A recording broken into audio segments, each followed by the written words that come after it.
Hi friends, मैं हूं आपका दोस्त सलमान। और आज जो है हम लोग हमारे महाराष्ट्र की टेक्स्ट बुक का 10th वाला जो प्रॉब्लम है प्रैक्टिकल प्रॉब्लम्स में उसको सॉल्व करेंगे शिप्रा एंड मनीषा। ठीक है, एक बार इसके एडजस्टमेंट्स देख लेते हैं। क्लोजिंग स्टॉक दिया हुआ है, sales include sale of machinery, थोड़ा सा अलग एडजस्टमेंट है, नया है। इसके बाद फिक्स्ड एसेट्स को डेप्रिशिएट करने बोला है। अगर ट्रायल बैलेंस में देखें तो हमको मालूम पड़ेगा 3 फिक्स्ड एसेट्स हैं। फिक्स्ड एसेट्स कौन से हैं? फर्नीचर, प्लांट एंड मशीनरी, और सबसे एंड में दिया है बिल्डिंग। तीनों फिक्स्ड एसेट्स हैं। फिर उसके बाद जो है वो हर पार्टनर को, दोनों पार्टनर्स को कमीशन देने को कहा है आउट ऑफ ग्रॉस प्रॉफिट, ये बिल्कुल एंड में होगा। और इंटरेस्ट ऑन कैपिटल देने का है 5%। आउटस्टैंडिंग वेजेस और सैलरीज दोनों है, और आरडीडी बनाने को कहा है 3%। ठीक है, ये एडजस्टमेंट्स हैं। तो शुरू करते हैं क्लोजिंग स्टॉक से। तो पहला इफेक्ट जाता है क्लोजिंग स्टॉक का ट्रेडिंग के क्रेडिट में। By closing stock 37,000।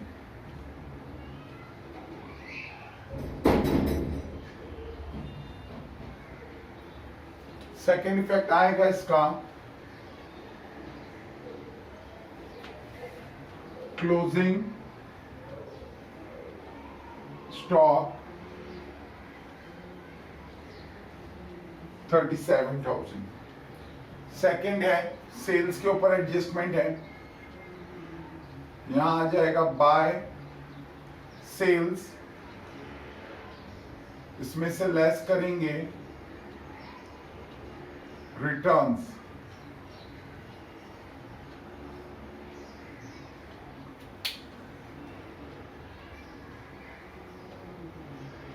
और उसमें से फर्दर लेस करेंगे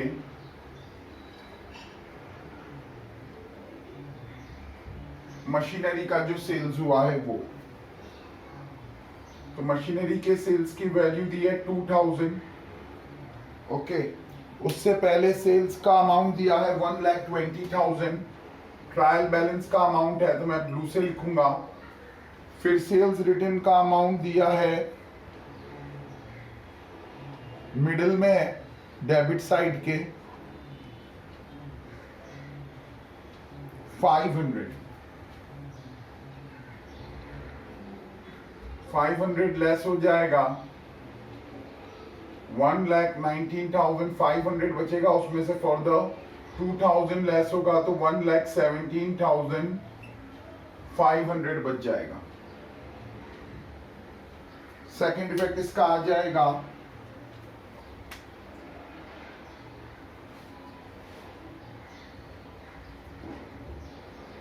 प्लांट एंड मशीनरी अकाउंट। इसके अंदर लेस करना है 2,000, क्योंकि सेल्स हुआ है। सेल्स हुआ है यानी हमारी मशीनरी की वैल्यू रिड्यूस हुई। गलती से हमने सेल्स की वैल्यू रिड्यूस कर दी थी।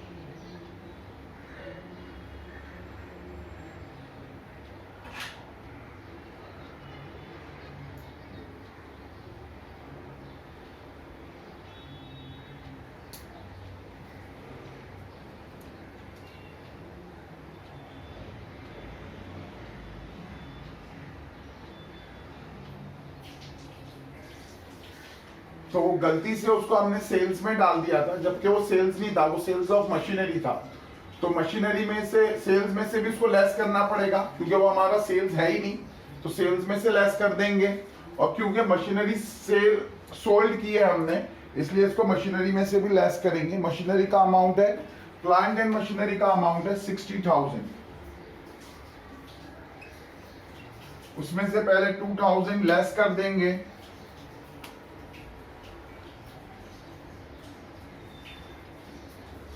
क्योंकि ये सेल्स हो चुका है। तो इसकी वैल्यू बचेगी 58,000। इसके अंदर थर्ड एडजस्टमेंट है, फिर इसको फर्दर लेस करेंगे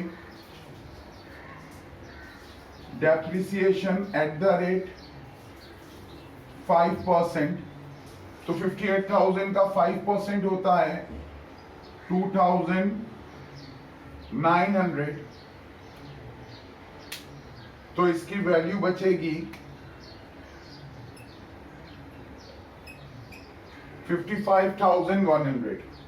एक बार फिर से रिपीट करते हैं। प्लांट्स एंड मशीनरी एडजस्टमेंट में दिया है कि 2000 का सेल्स हो गया था, लेकिन गलती से उसको सेल्स में डाल दिया, तो उसको एक्चुअल में मशीनरी सेल्स हुआ है, तो मशीनरी की 2000 वैल्यू कम करेंगे, उसके बाद उस पर 5% डेप्रिसिएशन बोला है। ठीक है, यहाँ पे देखेंगे तो वो सेल्स एक्चुअल में गुड्स का सेल्स नहीं था, वो मशीनरी का सेल्स था, तो सेल्स में से भी उसको माइनस कर देंगे, तो क्रेडिट में भी माइनस आया और उसका जो डेबिट इफेक्ट है वो भी माइनस आया, दोनों नेगेटिव आए। और उसके बाद डेप्रिसिएशन है, तो डेप्रिसिएशन जो है उसका सेकेंड इफेक्ट आ जाएगा पीएनएल के डेबिट में,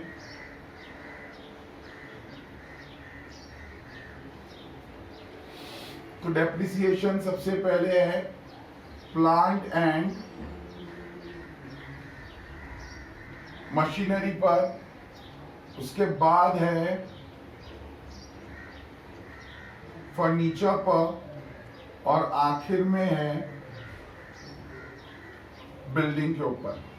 तो प्लांट एंड मशीनरी के ऊपर 2,900 है, बिल्डिंग का 1,000 है, और इसका अमाउंट है 1925।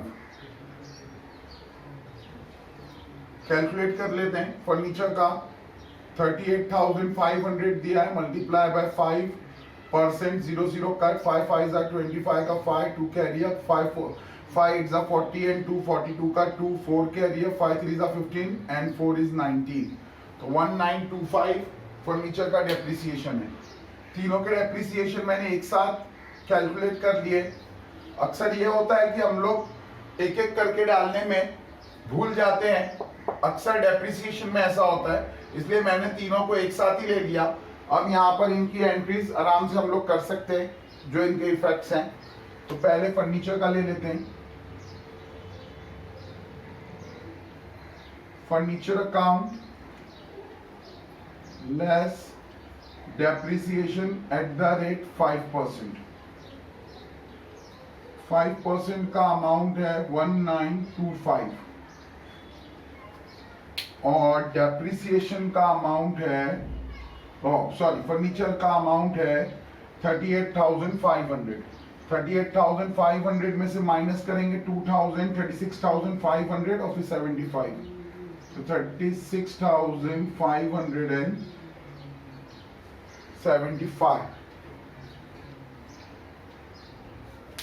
इसके बाद थर्ड है बिल्डिंग।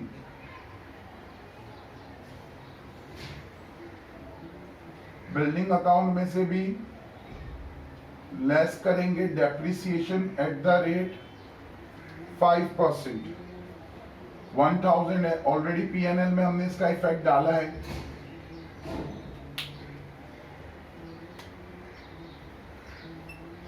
ट्रायल बैलेंस में 20,000 वैल्यू दी है, 1,000 डेप्रिशिएट करेंगे तो 19,000 बच जाएगा। इसी के साथ हमारा 1 2 3 तीनों एडजस्टमेंट्स हो गए। फोर्थ एडजस्टमेंट में एंड में करना पड़ेगा, और फोर्थ एडजस्टमेंट का सेकंड पार्ट है इंटरेस्ट ऑन कैपिटल। तो इंटरेस्ट ऑन कैपिटल, तो देखो ये है ना, करंट अकाउंट का प्रॉब्लम है। ओके, तो इसमें कैपिटल अकाउंट तो मैंने लास्ट प्रॉब्लम में भी बताया था कि अलग ही लिख देते हैं। सबसे पहले capital account Shipra's account,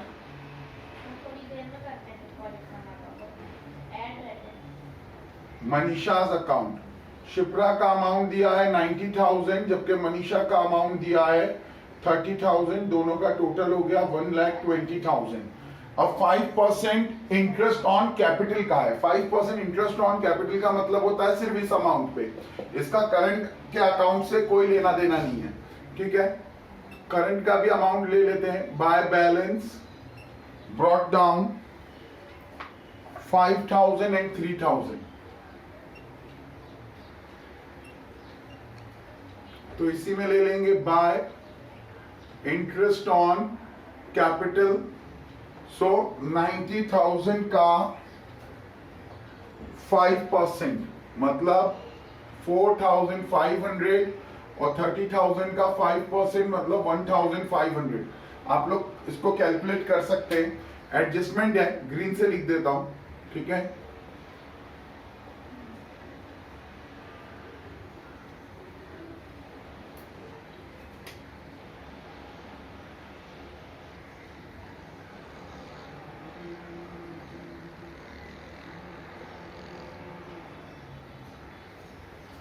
second effect आ जाएगा इसका 2 partners capital account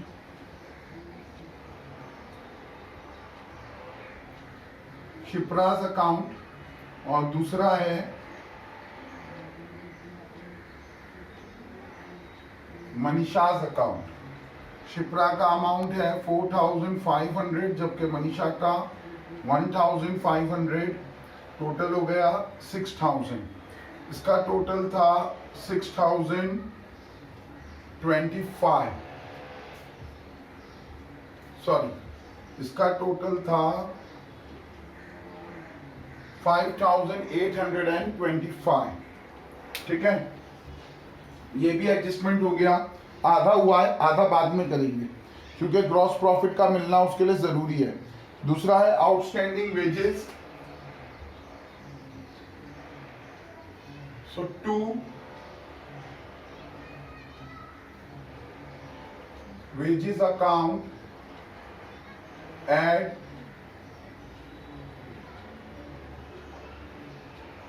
outstandings. Outstandings दिया है वेजेस का 200 और ट्रायल बैलेंस में अमाउंट दिया है 800, टोटल हो गया 1,000। सेकेंड इफेक्ट ले लेंगे,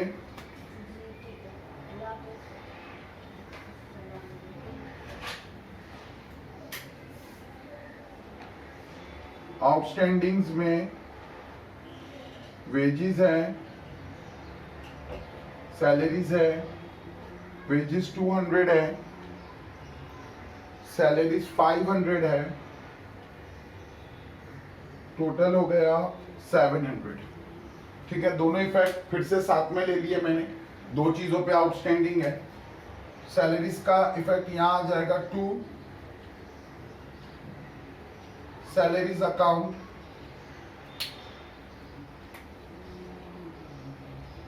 $3,500 है और 500 जो है वो आउटस्टैंडिंग है, तो यहां लिख देंगे ऐड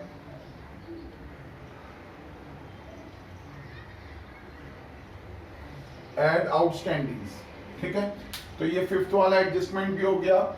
वेजेस में और सैलरीज में दोनों में आउटस्टैंडिंग था। वेजेस ट्रेडिंग की एंट्री है, सैलरीज पीएनएल की एंट्रीज है, दोनों में आउटस्टैंडिंग्स को ऐड करेंगे और सेकंड इफेक्ट जो है वो लायबिलिटीज में चला जाएगा।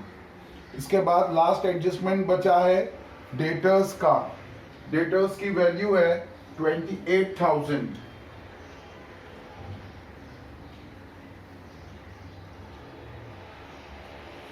सैंड्री डेटर्स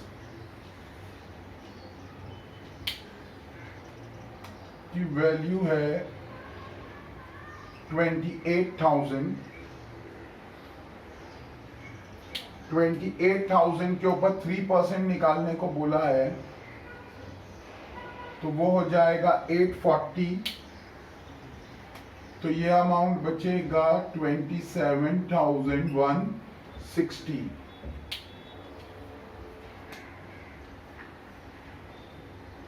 इसमें से लेस कर देंगे RDD न्यू। सो 28,000 सैलरी डेटर्स का अमाउंट दिया है, उसमें RDD है 840 3% के हिसाब से, तो अमाउंट बचा नेट लेस करने के बाद 27,160। सेकेंड इफेक्ट आ जाएगा इसका, और वहां पर कुछ नहीं है, ना न्यू बैड डेट है, ना ओल्ड बैड डेट है, ना ओल्ड RDD है, कुछ भी नहीं है। तो डायरेक्ट हम लोग P&L में लिख देंगे 2RDD न्यू 840 आउटर कॉलम में आ जाएगा। ऑलमोस्ट सारी एडजस्टमेंट्स हो गई हैं, सिर्फ ग्रॉस प्रॉफिट वाली रह गई है, तो उसको भी करेंगे अभी, लेकिन ग्रॉस प्रॉफिट आने के बाद। परचेजेस का अमाउंट देखो 55,000 है। To opening stock, to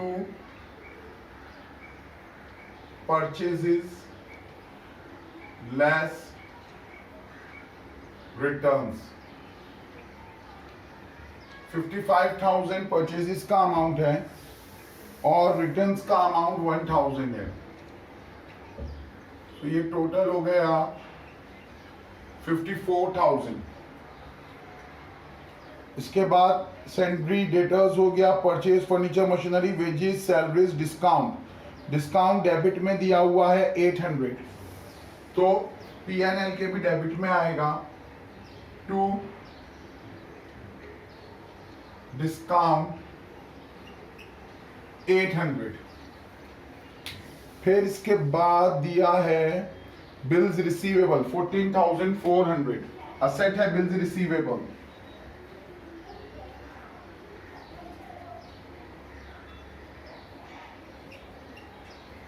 $14,400।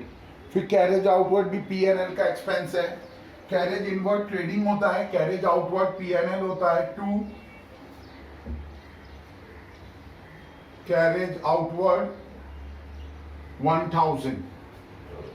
फिर उसके बाद postage 500। To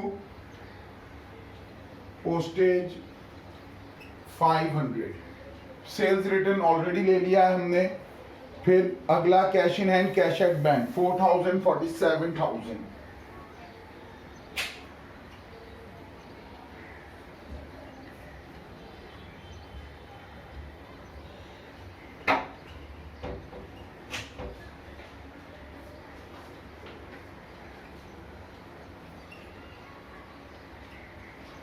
cash in hand, cash at bank हो गया।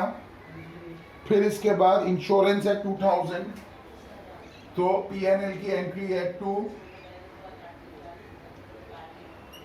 इंश्योरेंस 2,000। उसके बाद opening stock 17,800 17,800।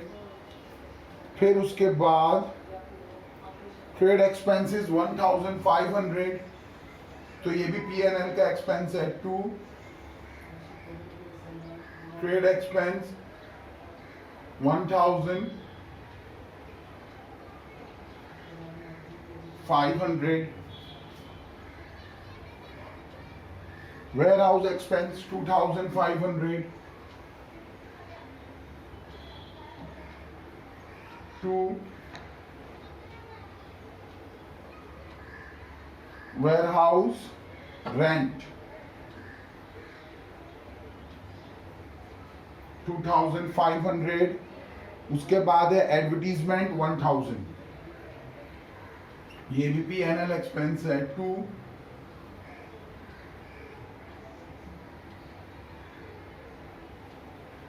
Advertisement,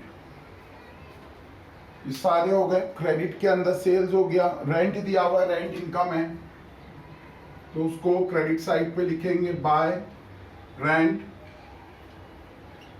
1,800।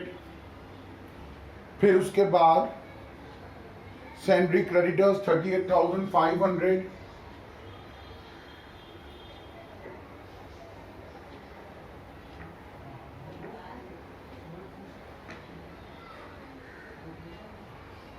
$38,500।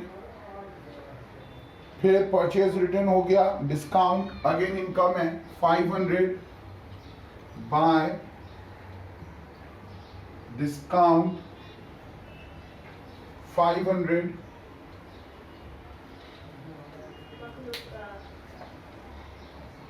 Bills payable 9,000।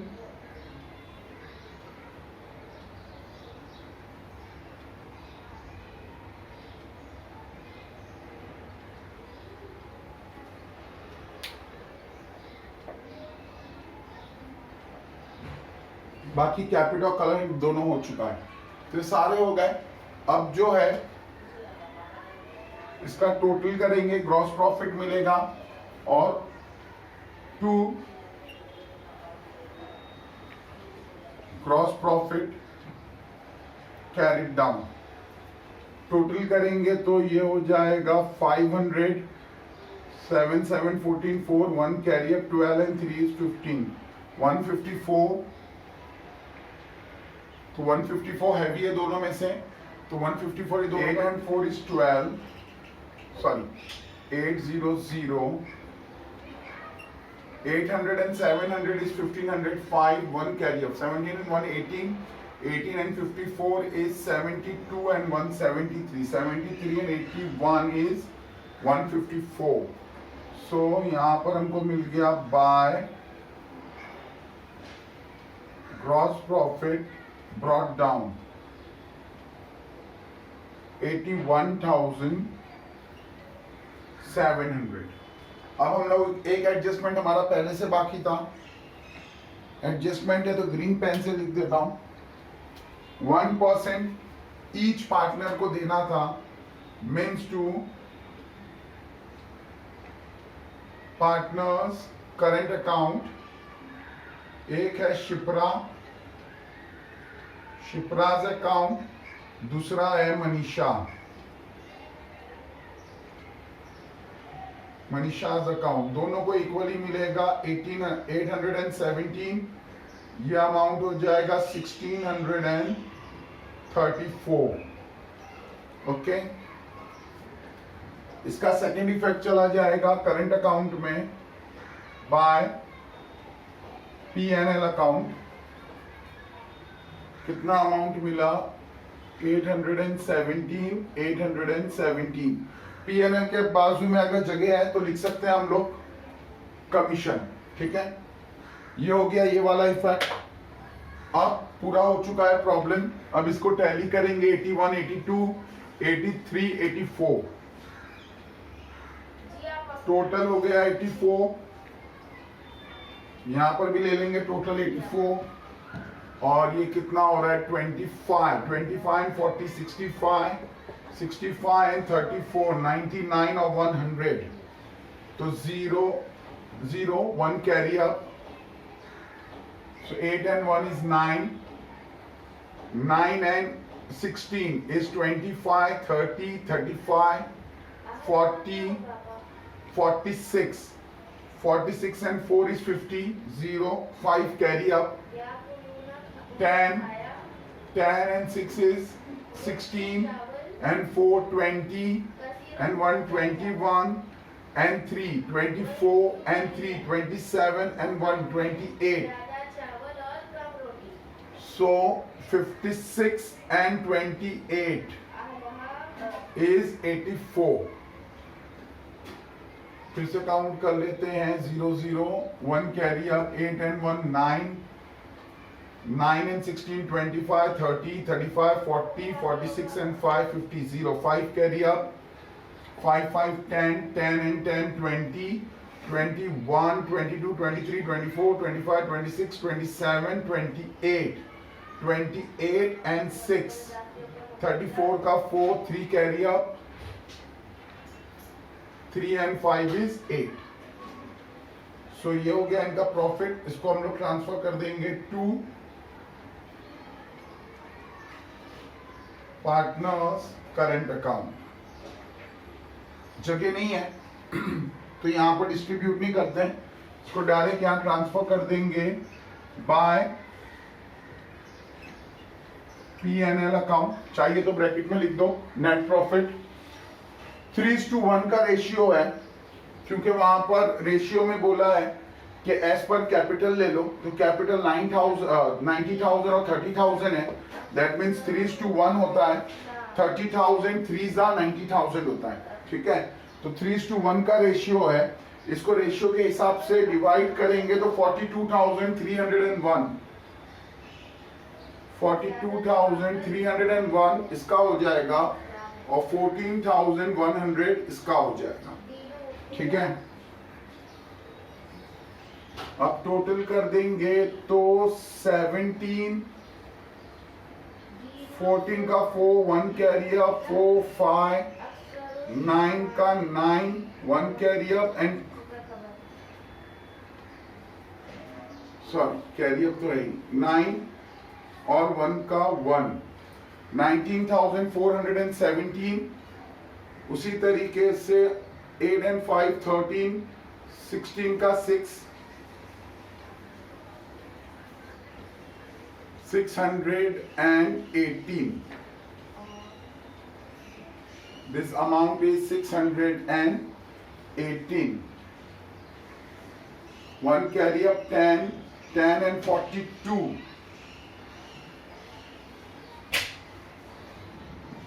10 and 42 is 52. Total यहाँ ले लेंगे 52,618 और ये है 19,417 to balance carried down 52,618 and this will be 19,417. Current account को लायबिलिटीज में ले लेंगे। Current account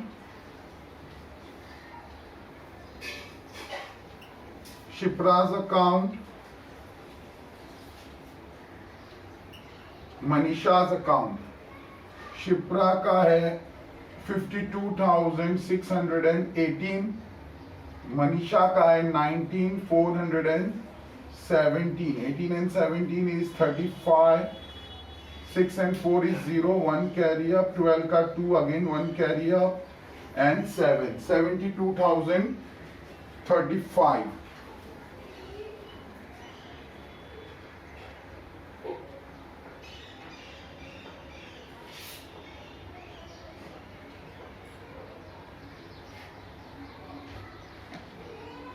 $235, 1 carry up, 2 and 2 4, 4 and 8 12 and 9, 21 का 1 2 carry up, 12 and 2 is 14, 14 and 7 21, 21 and 3 24, 241 3 235 यहाँ का टोटल है। इसको चेक करते हैं।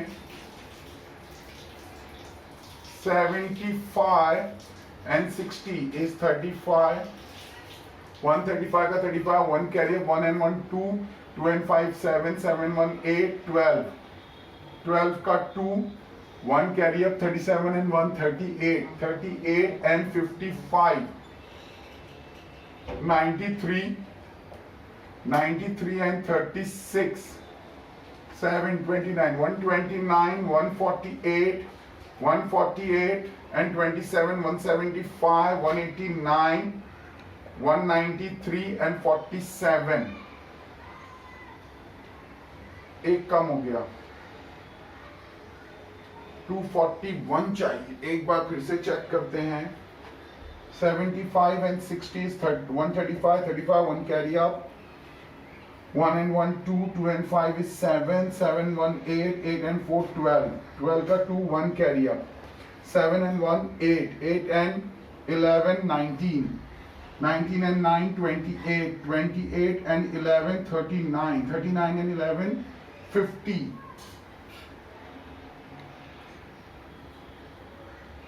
240। यहाँ देखें 35, 7 and 5 12 का 2 1 carry up, 1 and 2 is 3, 3 and 17 is 20, correct।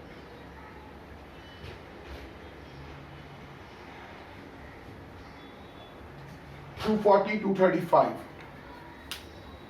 240 235 बिल्कुल करेक्ट है।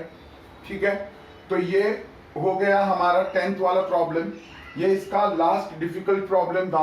2 स्मॉल प्रॉब्लम्स हैं, उनको मैंने अवॉइड किया। मैं इसके बाद जो है इमीडिएटली उन दोनों को कर दूंगा।